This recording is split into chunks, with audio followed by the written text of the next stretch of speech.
Hey, is my theory correct? Are black people ruining reggae music? These talking heads are black, and they are the talking heads for the reggae movement, and they are pro-gay stuff. What's going on? Rastafari pro-gay! What? What is happening? Feminism is a problem. Feminism is a problem. Hey guys, you're about to watch me critique another video of David Hines, the lead singer and frontman of the very famous reggae band Steel Pulse. Right now, he is on tour with his band, and he's calling the tour Reggae Against Racism. But what this really means for him is reggae against white people. But in this video, I'm showing you guys yet another piece of proof that reggae has become very fake and very gay. Yes, actually pro-gay. I even made these stickers about it. Reggae is not gay. You can find them on my website. It's a serious thing. It's funny and it's also serious. Yes, we need to represent the family, how God made it. None of this wacky stuff that they're teaching us now. Now let's get back to the video. How did you survive the dancehall era, brethren? We survived the dancehall era on a technicality as far as I'm concerned. Shabba Ranks was the biggest thing that ever happened in the United States at the time. He was knocking around in the late 80s, early 90s, and Shabba Ranks come on TV and start denouncing homosexuals. Bing! That's the first thing he said. The question was, how did you survive the dance hall era? And then he mentions an artist denouncing homosexuals. It's not about the person. It's about perversion being put on a pedestal and infiltrating Western institutions. This is the first thing he says, which means, how did you survive it as a band? Well, we didn't speak up about any of the gay stuff. We kept quiet because we prefer money over truth. There you go. You know, he quickly learned, just like many other Jamaican dancehall acts, that denouncing homosexuals is a no-no when it comes to the corporate industry in the United States. Bend the knee to the corporate industry, whatever the corporate industry says. This guy says he's a Rastafari, rebel music. He's on a tour right now, Reggae Against Racism, going around the United States, reminding white people that white people in the past have done bad things. That's his mission right now, making money. Yeah, we couldn't really talk about any of the, gay propaganda that has infiltrated all the Western institutions, and now it's in our libraries and public school systems. And yeah, we're kind of, put that on a pedestal, and we said they could get married and things. But what does work is shaming white people. So we made a tour about it. It's called Reggae for Racism. We go around the United States and we shame white people that seem to have a fetish with being very ashamed of themselves because they've been blamed for things they never did. Yes, this is socially engineered white guilt. So we make money from guilty white boys. So as a result now, because of that, bands like ourselves that didn't utter things like that because we had more, I'd say, more important issues. Somebody had to speak for him.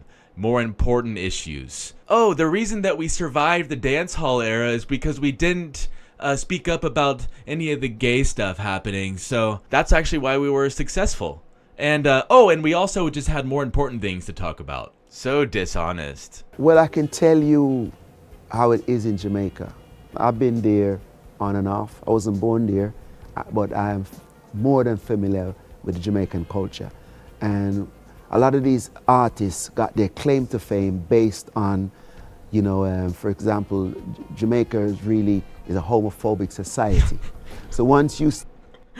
A homophobic society, this political rhetoric that he's taken on, homophobic. Yeah, nobody's actually scared of gay people, dude. Man, this guy is so lame. Start putting lyrics together that appease and please those who are from a homophobic society. You get a huge pat on the back. You see what I'm saying? So it continues because that's what they want to hear, not realizing once they step outside of Jamaica, it's a different ball game. You see what I'm saying? Now, there was a lot of technicalities where Lots of acts, your Beanie Mans and your Capletons, all these guys, God bless them, love them. They start going to Europe, your Buja Bantu start coming to the United States, and all of a sudden these banners are up at various communities and various nightclubs and various cities, not wanting. Pro-gay clubs, that's what he's trying to say. Pro-sodomite activity clubs and nightclubs. Yeah, okay, go on. The style of music they're projecting because America is not a homophobic society. This guy also wants America to be pro-gay. Rastafari, pro-gay. You are a talking head for the entire reggae movement, and you're a pro-gay guy. Okay. You see what I'm saying? Now these guys have to think again. And when it comes to bands like ourselves, we made damn sure that we didn't get ourselves caught up into that kind of thing, because after a while, as you can see, one by one, these guys were becoming banned. They were getting banned. We didn't get caught up in any of that stuff because we want that money from them guilty white boys. Or becoming ostracized and started to lose work because of it. And there, he said it himself. Our band literally became famous because we didn't expose any of the gay propaganda that has infiltrated all of our Western institutions. We were quiet about that because we're so bold. We're big lion, Rastafari lion, courage and bravery. Yeah, bending the knee to gay stuff. Lame. I used to just simply say I got more important issues to discuss than someone's sexual preference. Oh, then that's so typical. That is so boring. We've heard that so many times. Oh, well, there's just a lot of more important things to talk about, so that's why we didn't talk about it. Wait, didn't you just say that you didn't talk about it because you wanted to make that money from them guilty white boys? Man, this guy is such a joke. Oh, I'm so open-minded. Yeah, I'm super pro-sodomite behavior. Crazy. I says, when the time come, I leave everybody and what they do to God. And I'll be getting interviews on and off, and in Europe, and there, I'm sure they're expecting me to probably, join sides or whatever. But I was never part of that. I didn't want to join the side of truth because I wanted that money from them guilty white boys. And that's why I just started this tour that I'm on right now. It's called Reggae for Racism, where we go around shaming white people, taking their money from them. They give us their money for that. It's great. We made a whole reggae tour about it. And, that's what I believe. One's sexual preference is their own.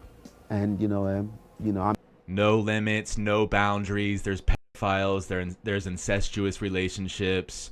No boundaries at all. If it's between two consenting adults, it's fine. There's no boundaries whatsoever. This guy, man, such a bobo. I know what I'm about. And at the end of the day, we leave whose sexual preferences to themselves. And when the time to come, we're all going to be judged.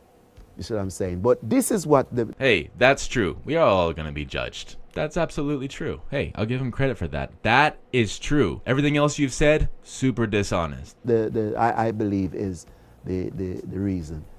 The issues are based on the pats on the backs that they've all been getting in Jamaica. There's a reason why they've gotten banned for talking about this. It's a critical issue. All of this gay propaganda wasn't around during Bob Marley's time. These people are outdated. They're pro-gay.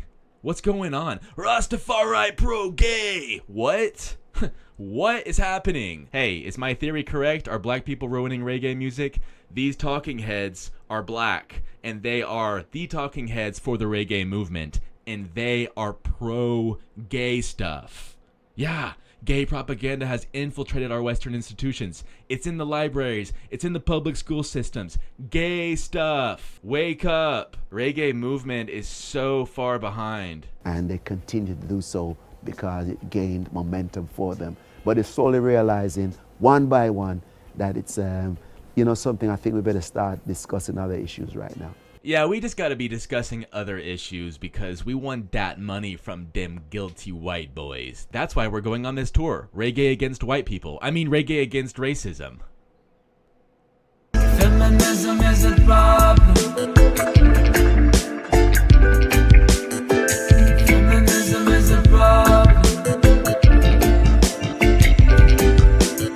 Hey guys, so I actually have these really cool stickers. They're available on my website. Go and purchase one to support this mission. You may think this is kind of a joke, and it kind of is, but the truth is reggae has become very fake and very pro-gay, and I have proof after proof after proof. This is my original design. It has the present father, mother, and children the way it's supposed to be. None of this wacko craziness that they're teaching us nowadays. And actually, this is a very pressing issue in the reggae movement that has become very pro-gay. I'm going to be continuing making videos exposing how fake and gay the reggae movement has become, and exposing some of these talking heads that claim to have an authoritative voice in the reggae movement. Stay tuned and stay blessed, but not in a gay way.